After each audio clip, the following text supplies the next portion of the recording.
శ్రీ గురుభ్యో నమః. ప్రేమజ్యోతి మాస్టర్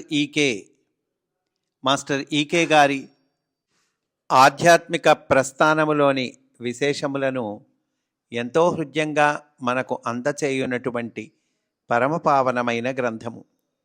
అటువంటి ఈ గ్రంథమును మనము అధ్యయనం చేస్తూ ఉన్నాము.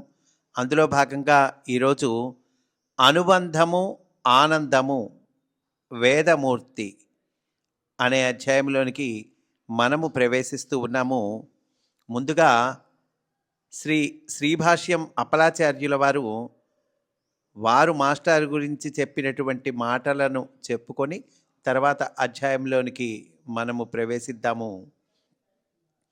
భగవానునకు విశ్వమునకు సంబంధమును ఎరిగిన వారు విశ్వమున అందరినీ ప్రేమింతురు.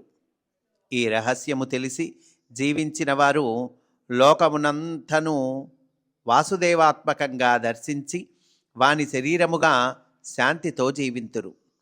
ఇది వాసుదేవతత్వమును పరిపూర్ణముగా ఎరిగిన భాగవతులకు గాని సాధ్యము కాదు. అట్టివారు మహాత్ములు.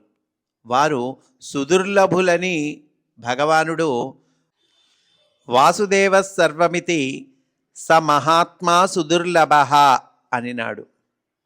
అట్టి పరమయోగి జగద్గురు శ్రీమాన్ ఎక్కిరాల కృష్ణమాచార్యుల వారి యోగము వాసుదేవ తత్వ నిరూపకము. వారి ఆచరణము వాసుదేవార్థ విశదీకరణము. వారి భాషణములు వాసుదేవ భాష్యములు. అంతటా వాసుదేవుడే ఉన్నాడు అని గుర్తించి ప్రేమించి సహకరించుటయే సేవ చేయుటయే వారి ఆచరణము ఉపదేశము ఆదేశము. అట్టి జగద్గురువులు శ్రీకృష్ణమాచార్యులు అనన్నీ మనకు చక్కగా మాస్టర్ ఈకే గారి గురించి తెలియజేశారండి. శ్రీభాష్యం అప్పలాచార్యుల వారికి నమస్కరించుచు అధ్యాయంలోనికి మనము ప్రవేశిద్దాం.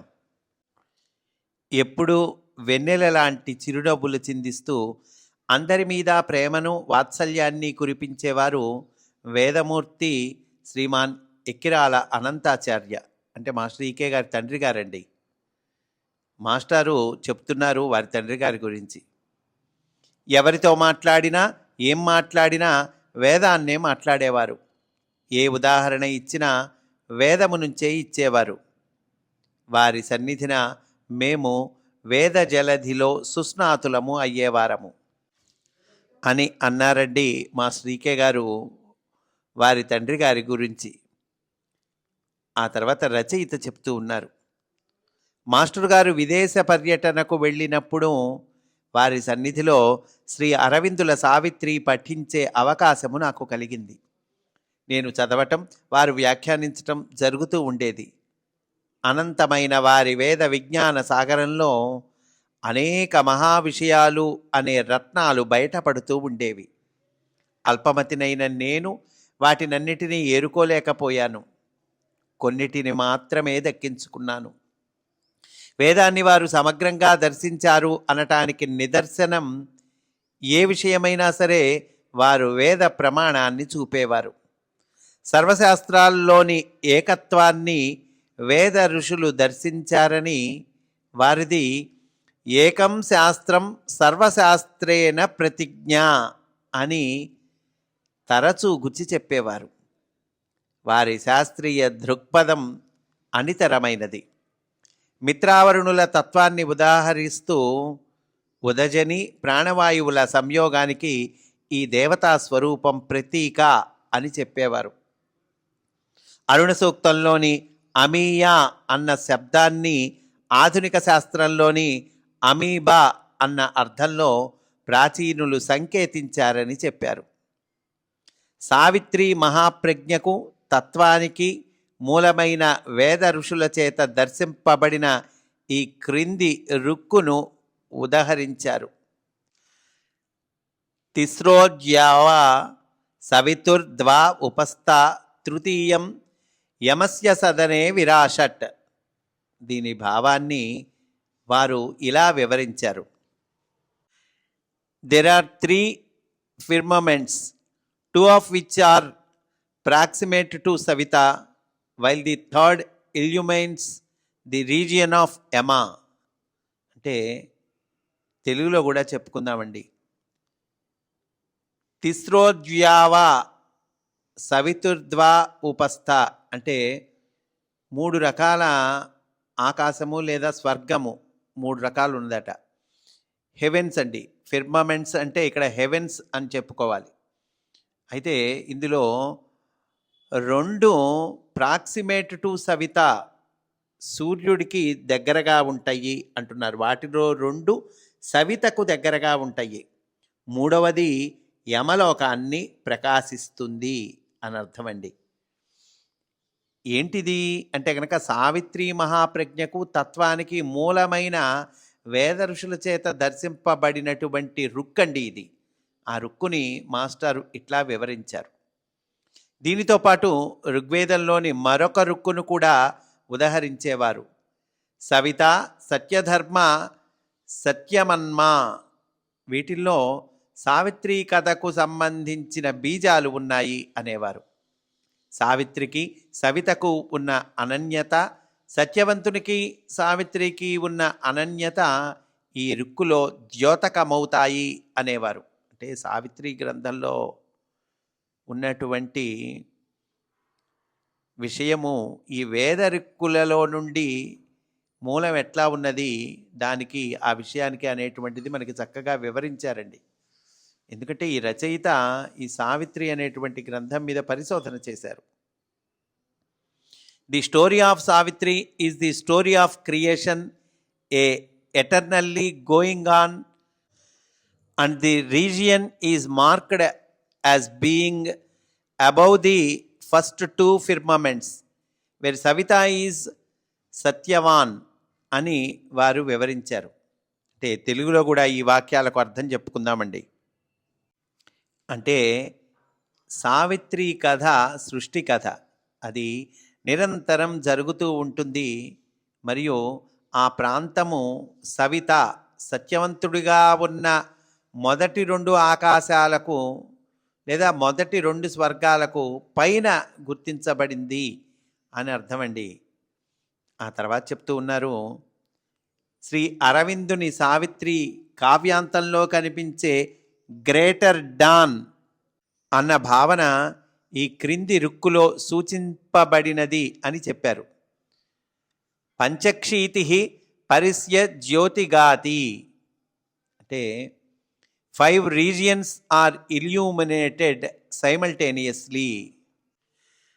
5 ప్రాంతాలు ఏకకాలంలో ప్రకాశిస్తాయి అని అర్థమండి. సూర్యుణ్ణి దివసః పుత్రః అంటే సన్ ఆఫ్ హెవెన్ అన్నట్లే సావిత్రిని దివోదుహితః అంటే డాటర్ ఆఫ్ హెవెన్ అని వేదాల్లో వర్ణింపబడినదని చెప్పారు.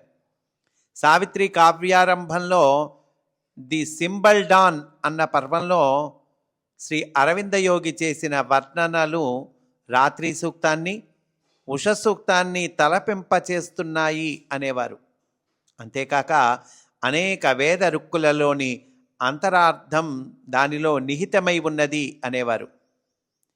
ఏ fathomless zero occupied the world, a power of fallen boundless self awake, between the first and the last nothingness. దీనిలోని నథింగ్ అన్న మాటను వ్యాఖ్యానిస్తూ అది నెగిటివ్ వాయిడ్ కాదని పాజిటివ్ ఫుల్నెస్ అని వివరించారు. ఇక్కడ తెలుగులో వివరం కూడా చెప్పుకుందామండి. అంటే ఇక్కడ శూన్యం కేవలం ఖాళీతనం కాదు, అపరిమితమైన సంపూర్ణత లేదా సృజనాత్మక శక్తి అని భావం అండి. అంటే సావిత్రి కథలో ఈ కొటేషను చాలా కీలకమైన పాత్ర పోషిస్తుంది. అలాగే ఏ fathomless zero occupied the world అంటే కొలవలేని శూన్యము ఈ ప్రపంచాన్ని ఆక్రమించింది అని అర్థం చెప్పుకోవచ్చండి. అన్లిట్ టెంపుల్ ఆఫ్ ఎటర్నిటీ అన్న భావాన్ని గూఢం జ్యోతిత్ సమసహ పితరో అన్వవిందన్ అన్న ఋగ్వేద మంత్రం ద్వారా వివరించారు. అవ్యక్తం వ్యక్తిమాపన్నం అన్న గీతా శ్లోకంతో దానిని సమన్వయించారు. అదే ఘట్టంలో ఆవరించిన పెనుచీకటిలో క్రమంగా ఒక స్పందన బయలుదేరటం, అనంత ఆకాశంలో అది ఉషోరేఖగా ఆవిర్భవించటం అరవిందులు ఇలా వర్ణించారు. A long lone line of hesitating hue like a vague smile tempting desert heart, an eye of deity pierced through the dumb deeps. దీనిని శ్రీ ఆచార్యుల వారు ఈ క్రింది ఋగ్వేద మంత్రంతో పోల్చారు. విద్యుత జ్యోతి పరిసంధిహానం మిత్రావరుణార్ధ ఆస్యతాం త్వాహ. వేద ఋషులు చేసిన వర్ణనను వారు ఎన్ ఆర్క్ ఆఫ్ లైట్గా వారు వివరించారు. మిత్రావరుణులు అంటే ఉషస్సు ముందు ఉద్భవించే తొలి వెలుగు రేఖలని వ్యాఖ్యానించారు. The huge foreboding mind of night అంటే రాత్రికి ఉన్న భారీ దుర్బోధకమైన మనస్సు అని చెప్పచ్చండి. అన్నటువంటి అరవిందుని పంక్తులను వింటూ even night as a mind అన్నారు. A godhead stands behind the brute machine, this truth broke out in a triumph of fire అన్న పంక్తులను వ్యాఖ్యానిస్తూ నమకంలోని రుద్రమన్యవ అన్న పదాన్ని వివరిస్తూ రుద్రధనస్సు, ఇంద్రధనస్సు, వైష్ణవధనస్సు ఆధారంగా రుద్రుడు, ఇంద్రుడు, పరశురాముడు మొదలైన తత్వాలను వివరించారు. ప్రణోహి ధన్వా శరోహి ఆత్మా బ్రహ్మలక్ష్యముచ్యతే అని కూడా ఉటంకించారు. వేదాలలోని అదితి తత్వాన్ని వివరిస్తూ అదితి అంటే దితి కాని యూనిటీ అని, దానినే దేవమాత అంటారని వివరించారు. అదితిర్జౌ అదితిర్దేవానాం అదితిరంతరిక్ష్యం అదితిరాత్మా పృథివీ అన్న రుక్కును చదివి అదితి నుండి ఆదిత్య సంతతులన్నీ ఉద్భవించాయని, అటువంటి అదితికి మూలమైనది పరమమైనది సవిత అని, ఆ సవితకు సూర్యుడు మూలమని వివరించారు. పిండాండంలో సావిత్రి సృజనాత్మక ప్రజ్ఞకు సంకేతమని, సరస్వతి ప్రసరణ శక్తికి వేగానికి సంకేతమని, గాయత్రి వాక్కును వ్యక్తం చేసే ఉచ్చారణ శక్తి అంటే ఇంటోయింగ్ పవర్ దానికి సంకేతమని వివరణ చేశారు. వేద ఋషుల దర్శనాన్ని అందుకుని దానిని మనకు అందించటానికి నిరంతరం ప్రయత్నించిన ఆ మహానుభావుడు ఒక ఋషి అంటూ ఈ అంశాన్ని పూర్తి చేశారండి. మనం కూడా ఈరోజు ఇక్కడితో పూర్తి చేసుకుందాం. తర్వాత ఎపిసోడ్లో మనము అమృత స్పర్శ అనే అంశంలోకి ప్రవేశిస్తాము అని సవినయంగా మనవి చేసుకుంటూ స్వస్తి. వాసుదేవా.